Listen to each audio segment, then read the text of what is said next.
है उसको प्रकाशित करें, उसके लिए मैं केंद्रीय चुनाव समिति को बहुत बहुत धन्यवाद देता हूँ। सुनील सोनी जी को बहुत बहुत शुभकामनाएं देता हूँ।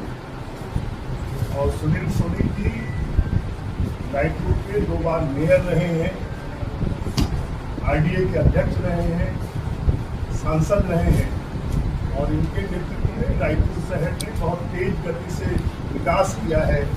यहाँ पर 200 करोड़ की पेयजल योजना आई, यहाँ पर पूरे शहर को नालियों से जोड़ने का काम हुआ, पूरे शहर का सौंदर्यीकरण हुआ।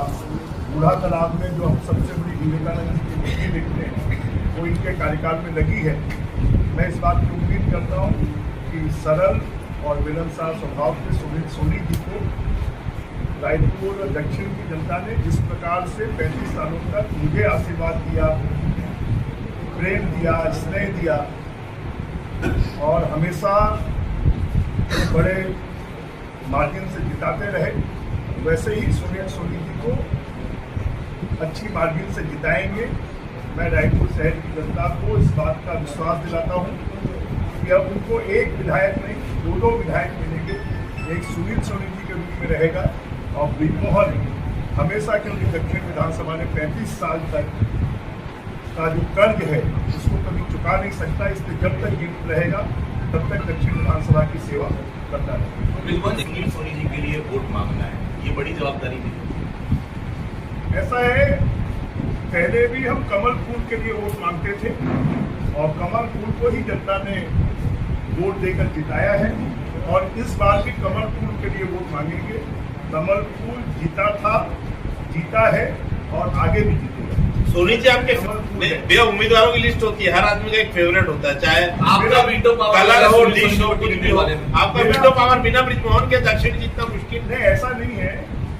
भारतीय जनता पार्टी सब मानदंडों पर प्रत्याशी का परीक्षण कर टिकट देती है और भारतीय जनता पार्टी ने ये माना कि सुनील सोनी जनता के प्रिय हैं और वो जीतने वाले प्रत्याशी हैं, इसलिए भारतीय जनता पार्टी के केंद्रीय नेतृत्व ने सुनील सोनी जी को दक्षिण विधानसभा से प्रत्याशी बनाया। ये उम्मीदवार घोषित करने में भाजपा ने एक बार फिर बाजी मारी। आप पड़े हुए थे जिसकी वजह से टिकट मिली। दोनों फैक्टर काम किए। भारतीय जनता पार्टी में ना कोई अड़ सकता, ना कोई लड़ सकता। भारतीय जनता पार्टी का जो कार्यकर्ता है वो अपनी बात कहता है और केंद्रीय नेतृत्व का जो निर्णय होता है उसको भारतीय जनता पार्टी का कार्यकर्ता मानता है और इसलिए सुनील सोनी जी भारतीय जनता पार्टी के कार्यकर्ता हैं, कमल फूल के कार्यकर्ता हैं और कार्यकर्ता और जनता मिलकर सुनील सोनी जी को विधायक बनाएगी कमल फूल के। ये उम्मीदवार नहीं हो पाए। देखिए, अब कांग्रेस तो पीछे रहने वाली है। विधानसभा चुनाव में भी बीजेपी ने पहले प्रत्याशी घोषित किए थे, अब लोकसभा चुनाव में भी प्रत्याशी घोषित किए हैं। अभी कांग्रेस में तो चल रहा है कि भूपेश बघेल का प्रत्याशी होगा, कि चरणदास महल का प्रत्याशी होगा, कि टीएस बाबा का प्रत्याशी होगा, कि दीपक बैच का प्रत्याशी होगा। वो क्या कांग्रेस है, बीजेपी तो एक है और इसलिए प्रत्याशी बीजेपी का घोषित हो गया। लोकसभा चुनाव में भी आपने ऐतिहासिक जीत दर्ज की है, मार्जिन का कोई प्रेशर रहेगा क्या आपका अनुमान? देखिए, कोई इसमें प्रेशर नहीं है, ये तो जनता है, जनता सब जानती है और जनता ही जिताती है और जनता ही जिताएगी।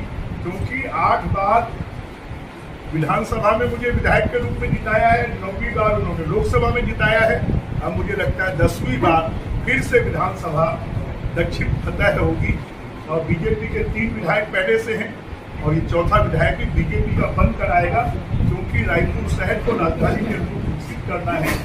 दक्षिण विधानसभा में जिस तेजी से विकास हो रहा था उसको उसी तेजी से विकास करना है, तो फिर से जनता कमल फूल को वोट देगी। और रायपुर लोकसभा के पूर्व सांसद, 2 बार के मेयर और आरडीए के अध्यक्ष, जिनके नेतृत्व में रायपुर शहर ने तेजी से विकास किया, ऐसे सुनील सोनी जी को दक्षिण विधानसभा से प्रत्याशी बनाया है।